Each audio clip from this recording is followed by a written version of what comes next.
Hi everyone, welcome to achievers academy. और आज के इस वीडियो में हम लोग बात करेंगे सेल वॉल की। जैसा कि पता है कि प्लांट सेल में सेल वॉल होती है, तो उसका हम कंपोजिशन, स्ट्रक्चर और फंक्शंस ये सब देखने वाले हैं। तो अब सेल वॉल का स्ट्रक्चर देखेंगे, हम उसके फंक्शंस देखेंगे, उसकी नेचर देखेंगे। ठीक है, तो सेल वॉल, ये मैंने एक डायग्राम जो यहाँ पर दिखाया आपको, ये सेल वॉल का डायग्राम है, स्पेशली प्लांट सेल का। और जो सेल वॉल होती है, हमें पता है कहाँ प्रेजेंट होती है। सेल वॉल प्रेजेंट होती है आउटसाइड द सेल मेम्ब्रेन। तो यहाँ पर तुम देख सकते हो, ये सेल मेम्ब्रेन है। सेल मेम्ब्रेन क्या है? ये जस्ट इनर वन, ये हो गई आपकी सेल मेम्ब्रेन। और इसके बाहर ये कंप्लीट है आपकी सेल वॉल। ये जितना भी आपका ये प्रेजेंट है, ये सेल वॉल है complete. This is cell wall. ठीक है, तो ये सेल वॉल देख रहे हो आप कितना थिक है। ये बहुत थिक होती है।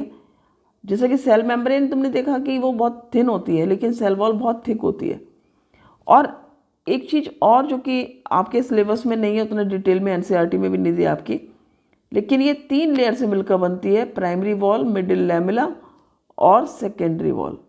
ठीक है, इनको डिटेल में आप सीनियर क्लासेस में पढ़ोगे। एक इसमें और स्ट्रक्चर होता है जिसको हम प्लाज्मोडेस्माटा बोलते हैं। ये एक कम्युनिकेशन का काम करता है सेल्स के बीच में, कि सपोज एक सेल में सब्सटेंस की कमी है किसी पर्टिकुलर, तो वो दूसरे सेल से वो इसमें ट्रांसफ़र होगा। ठीक है, यह इसको कमी है तो ये दूसरे सेल से लेगा। तो ये सारा कम्युनिकेशन किसके थ्रू होता है? प्लाज्मोडेस्माटा के थ्रू होता है। बाकी तो इंटरनल स्ट्रक्चर जो प्लांट सेल के होते हैं वो हैं इसमें न्यूक्लियस एंड वैक्यूल साइटोप्लाज्म। लेकिन ये आपका सेल वॉल समझ में आ गया होगा कि सेल मेम्ब्रेन के बाहर होती है। और ये दिख रहा होगा तुम्हें कि जो ये बहुत थिन है सेल मेम्ब्रेन, और सेल वॉल कितना ज़्यादा थिक है। तो अब हम इसका नेचर देखते हैं। ये नॉन लिविंग है, थिक है एंड परमिएबल है। ठीक है, अब नॉन लिविंग क्यों है ये? क्योंकि ये देखो, जो सेल मेम्ब्रेन है वो तो आपकी लिविंग है, लेकिन ये सेल वॉल आपकी नॉन लिविंग क्यों है? क्योंकि ये डेड सेल से बनी होती है। डेड सेल से क्यों बनी होती है? क्योंकि इसकी नॉन लिविंग नेचर की वजह से क्या होता है, ये बहुत ज़्यादा स्ट्रेंथ देती है सेल को, सपोर्ट करती है विदस्टैंड रहने में। चाहे कितना भी आपका वेदर ख़राब हो, कुछ हो, किसी भी तरह का कोई इन्वेजन नहीं हो सकता इसमें। फिर आपके जो जम्स का इन्वेजन नहीं हो पाता, तो उन सब चीज़ों से इसको प्रोटेक्ट भी करती है। थिक होती है एंड परमिएबल होती है। परमिएबल मीन्स, देखो मैंने आप लोग को पिछले वीडियो में बताया था कि परमिएबल होता है, सेमी परमिएबल होता है। तो सिंपल सी बात है, सेमी परमिएबल हमने पढ़ा था कि जो कुछ सब्सटेंसेस को अलाउ करेगा पास होने में, लेकिन कुछ को नहीं। लेकिन परमिएबल का मतलब क्या हुआ? It allows all the substances, सारे सब्सटेंसेस बाहर और अंदर आ जा सकते हैं। ठीक है ना, तो all substances can pass through it. तो ये इसका हो गया परमिएबल नेचर। ठीक है, अब नेक्स्ट पे आते हैं। ये प्रेजेंट किस में है? यूकैरियोटिक प्लांट सेल्स में। जितनी भी प्लांट सेल्स हैं, सेल वॉल, जैसे सेल मेम्ब्रेन तो हर सेल में है हमने देखा, लेकिन सेल वॉल प्लांट सेल्स में होती है। तो जितने भी यूकैरियोटिक प्लांट सेल्स हैं उनमें होती है। और साथ में हमने पढ़ा था प्रोकैरियोटिक सेल्स में भी सेल वॉल होती है। ठीक है, तो प्रोकैरियोटिक सेल्स में भी सेल वॉल मिलती है। फिर ये कहाँ प्रेजेंट है? प्रेजेंट है आउटसाइड द सेल मेम्ब्रेन। हमने अभी देख लिया, सेल मेम्ब्रेन के बाहर है ये। Rigid in nature. रिजिड क्यों है नेचर में? क्योंकि ये डेड सेल से मिलकर बनी होती है, बहुत ही स्ट्रॉन्ग होती है और रिजिड होती है, फ्लेक्सिबल नहीं होती है। जैसे सेल मेम्ब्रेन को आपने जब भी देखा, ये प्लांट सेल के स्ट्रक्चर जितने भी देखोगे वो एक शेप में होते हैं, जबकि जो एनिमल सेल है वो कोई ऐसी शेप नहीं होती है, वो फ्लेक्सिबल होता है। तो वही फ्लेक्सिबिलिटी और रिजिडनेस में अंतर हुआ कि यहाँ पर ये एक मेंटेन करती है शेप को, because of its rigid nature. Right, made of cellulose, किससे मिलकर बनी होती है? जैसे हमने देखा था सेल मेम्ब्रेन किससे मिलकर बनी होती है? आपकी लिपिड्स और प्रोटीन से। ये किससे मिलकर बनती है? सेलुलोज से। सेलुलोज बेसिकली क्या है? ये स्ट्रॉन्ग फाइबर्स होते हैं। सेलुलोज क्या होता है आपका? स्ट्रॉन्ग फाइबर्स होते हैं। ये आपके स्ट्रॉन्ग फाइबर्स होते हैं कार्बोहाइड्रेट पॉलीमर के। और ये कॉटन में, कॉटन फाइबर में मिलता है, आपका वुड में मिलता है, एंड इवन पेपर इंडस्ट्री में भी यूज़ किया जाता है। तो हमने देखा प्लांट सेल वॉल जो होती हैं वो सेलुलोज से मिलकर बनी होती हैं, जबकि जो बैक्टीरियल सेल वॉल होती है, ये बैक्टीरियल सेल वॉल है, ये किससे मिलकर बनी होती है? पेप्टिडोग्लाइकन, ये भी एक पॉलीमर है, ठीक है। और ये पॉलीमर किस चीज़ का होता है? शुगर एंड प्रोटीन का पॉलीमर है, polymer of sugar and amino acids कर सकते हो आप, सिंपलर प्रोटीन्स होते हैं अमीनो एसिड्स, ठीक है। तो ये अमीनो एसिड्स का और शुगर का पॉलीमर होता है पेप्टिडोग्लाइकन, और ये फंगल सेल वॉल जो होती है ये आपकी काइटिन से मिलकर बनी होती है। अब इसका फंक्शन क्या होता है? देखो, ये एक तो फंक्शन है इसका मैकेनिकल स्ट्रेंथ देती है, जो कि मैंने बताया था कि because of the presence of cellulose, cellulose बहुत ही कॉम्प्लेक्स शुगर है और उसकी वजह से इसको मैकेनिकल स्ट्रेंथ मिलती है। मीन्स आप देखते हो कि इतने बड़े बड़े पेड़ होते हैं और कितना भी आंधी तूफान आए, हजारों में कहीं एक दो पेड़ गिर पाते हैं, बाकी पेड़ वैसे ही खड़े रहते हैं। तो वो किस वजह से खड़े रहते हैं? Because of the cell wall.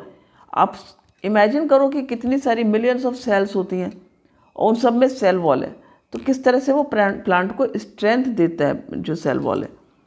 Second, maintain cell shape. जैसे मैंने अभी बताया था कि जो सेल वॉल है उसी की वजह से प्लांट सेल को आप देखोगे एक पर्टिकुलर शेप में होती है।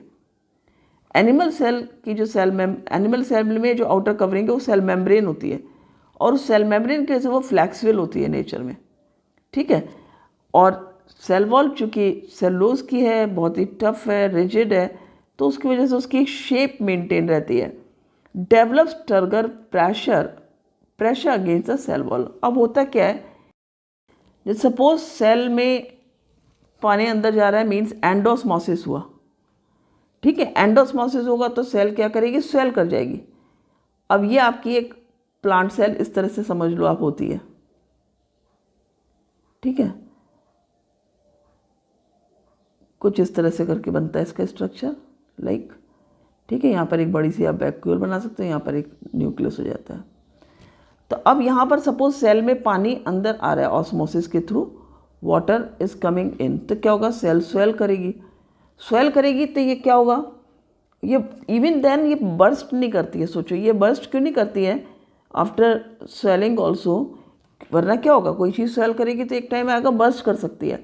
लेकिन यहाँ पर क्या होता है, जितना प्रेशर ये सेल वॉल की ओर लगाती है, ठीक है ना, जैसे स्वेल कर गई ये सेल तो सेल वॉल की ओर प्रेशर लगेगा, उतना ही प्रेशर सेल वॉल से इस पर भी लगता है। तो क्या होता है? ये बर्स्ट नहीं होती है। तो समझ में आ गया होगा कि टर्गर प्रेशर क्या हुआ। टर्गर प्रेशर को आप डिफाइन कैसे कर सकते हो?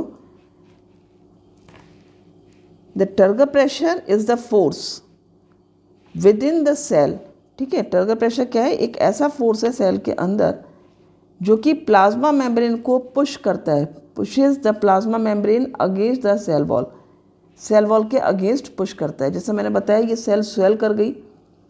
स्वेल क्यों कर गई? क्योंकि हाइपोटोनिक सॉल्यूशन था सपोज ये, और हाइपोटोनिक सॉल्यूशन में क्या होता है आपका? एंडोस्मोसिस हुआ इसके अंदर।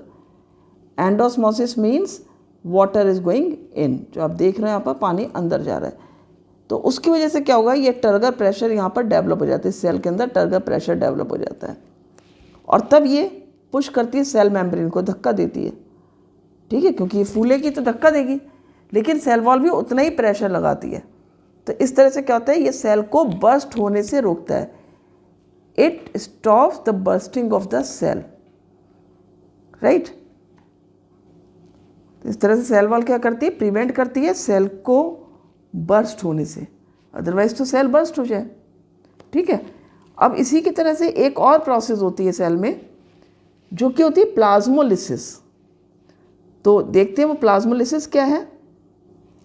प्लाज्मोलिसिस में उल्टा होता है। यहाँ पर क्या होता है? सेल के अंदर एक्सोस्मोसिस हो जाता है, और ड्यू टू एक्सोस्मोसिस क्या हो रहा है? ये देख रहे होगे फिगर में, पानी कहाँ आ रहा है? बाहर आ रहा है, ठीक है। Water is coming out of the cell. अब पानी बाहर आएगा तो क्या होगा? सेल श्रिंक कर जाएगी, ठीक है ना। सेल श्रिंक करती है, सेल श्रिंक करती है तो क्या होगा? सेल वॉल से दूर हो जाएगी, ठीक है। सेल अपने को सेल वॉल से दूर कर लेगी, देख सकते हो ये। तो यही जो प्रोसेस है ये क्या कहलाती है आपकी प्लाज्मोलिसिस। तो क्वेश्चन कई बार पूछा जाता है व्हाट इज प्लाज्मोलिसिस। आप लिखोगे when a plant cell loses water, जब भी प्लांट सेल वाटर लूज करती है थ्रू द ऑस्मोसिस, ऑस्मोसिस के द्वारा, देयर इज अ श्रिंकेज और द कॉन्ट्रैक्शन, ठीक है, श्रिंक होगी सेल और उसका कंटेंट सिकुड़ गया एकदम से, तो सिकुड़ के क्या होगा, ऑब्वियसली वो सेल वॉल से दूर चला जाएगा, contents of the cell away from the cell. तो ये हो गया आपका प्लाज्मोलिसिस। ठीक है, एक बार फिर से देख लो, प्लाज्मोलिसिस में क्या हुआ है, सेल सिकुड़ गई है और सेल वॉल से दूर हो गई है। ठीक है, इसी को हम कहते हैं प्लाज्मोलिसिस। तो इसके साथ ही सेल वॉल टॉपिक आपका एंड होता है। आई होप समझ में आ गया होगा अच्छे से। इसी तरह से आप एक एक करके सारे ऑर्गेनेल्स पढ़ते जाओगे, पर साथ में लर्न करते जाना। और डिस्क्रिप्शन में इसके नोट्स रहते हैं, आपको नोट्स चाहिए तो आप डिस्क्रिप्शन से ले सकते हो। तो thank you for watching the video. मिलते हैं नेक्स्ट वीडियो में, तब तक के लिए हैव अ ग्रेट डे।